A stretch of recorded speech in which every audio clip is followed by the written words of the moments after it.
Welcome to the deep dive. Today, we're doing something a bit focused, really zooming in on one specific condition. That's right. Think of it as a high-yield session, getting you the core info fast for revision. Exactly. And today's target is the Galeazzi fracture. Yep, we're pulling from some sharp MSRA revision notes. The goal here is clarity, speed, and making sure this stuff sticks. Okay, perfect. Let's dive right in then. Galeazzi fracture, what is it, simply put? Okay, so it's basically two things happening together. You've got a fracture of the radius bone in the forearm. Right, the radius. And crucially, you also have a dislocation, or maybe just a partial dislocation, a subluxation of the joint at the wrist, the distal radial-ulnar joint, the DRUJ. Ah, the DRUJ. So it's the bone break and the joint problem at the wrist. Exactly. Both need to be there. You might sometimes hear it called the reverse Monteggia's fracture, too. Reverse Monteggia's. Okay, I've heard that. So what typically causes this specific combination? Well, the classic story is a fall onto an outstretched hand. But here's the key bit. The forearm is usually pronated. Pronated, so palm down. Palm down, exactly. Think about bracing for a fall that way. It seems to direct the forces just right, unfortunately, to break the radius and pop the DRUJ. Less commonly, maybe a direct hit to the forearm. Okay, that pronation part sounds important. Are there specific, activities that put people more at risk? Yeah, definitely. Think high-impact stuff. Contact sports are one. Situations where falls are more likely, obviously. And, like I said, direct trauma to the forearm area. So athletes, maybe significant accidents. Got it. So pathologically, what's the damage? What's going on inside? So fundamentally, it's that break in the radius, usually down towards the wrist, the distal third, or maybe the middle third, and then the DRUJ gets dislocated or subluxated. And the consequence? The consequence is instability. The forearm and wrist just aren't stable, which, really messes with function. Right, instability, okay.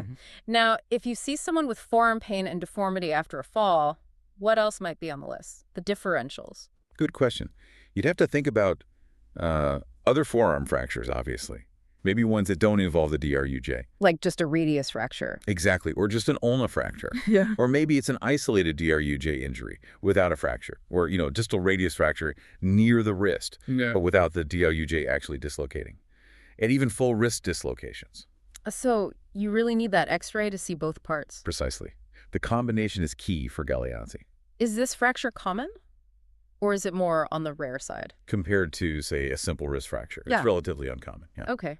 What are the sort of telltale signs? Clinically, what makes you suspect it? Well, pain is a given. Usually significant pain in the forearm. Swelling, too. Pretty noticeable. Right. On exam, you might actually see a deformity. The arm just doesn't look right. Tenderness when you press over the radius is a big clue. And limited wrist movement, often quite significantly limited. Can you sometimes, feel the instability? Sometimes, yes. You might feel that the end of the radius seems out of place, or you might get a sense of instability or clicking at the DRUJ itself. Okay. So suspicions are high. What imaging confirms it? X-rays.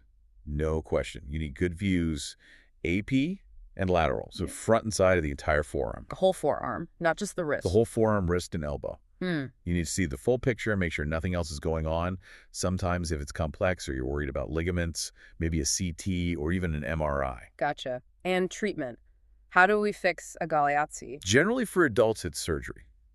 The standard is what we call OROF open reduction and internal fixation. So opening it up, putting the bone back, plates and screws. That's the one, fixing the radius fracture securely. And then the DRUJ often needs attention to repairing the ligaments, making sure that joint is stable. Okay. Is it different for children? It can be, yes. In kids, sometimes not always, but sometimes you can try what's called closed reduction, basically manipulating the bones back into place without surgery, maybe using traction, and then putting a cast on. Ah, interesting. Yeah, but even then, some might need temporary pins, K-wires, maybe under anesthesia if it's tricky.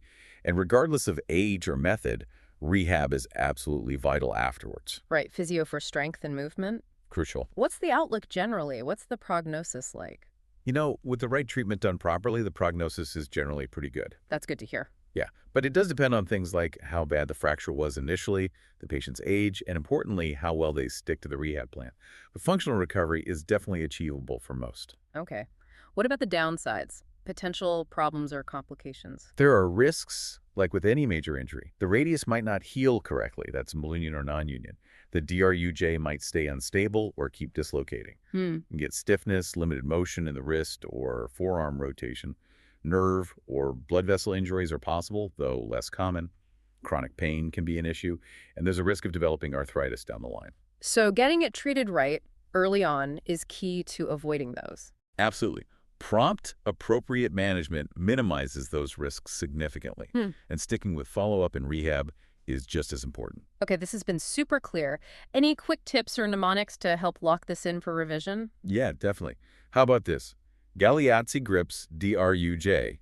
G for Galeazzi, R for radius fracture, and it grips or involves the DRUJ. Galeazzi grips DRUJ. I like it. And remember the reverse Monteggia idea. Monteggia is ulna fracture plus radial head dislocation up at the elbow. Galeazzi is the reverse pattern, sort of.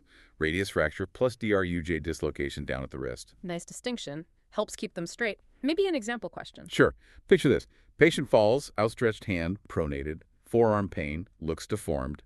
X-ray shows a distal radius fracture and DRUJ dislocation. What is it? That's got to be a Galeazzi fracture. Bingo. Fantastic. So wrapping up the big takeaway, Galeazzi means you've broken the radius and it dislocated that key wrist joint, the DRUJ. That's the essence of it. Remember that combination. Definitely revisit this if you need a quick memory jog.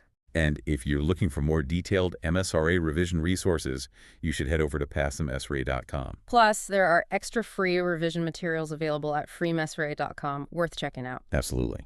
Great stuff. Thanks, everyone, for tuning into this deep dive. We'll catch you on the next one.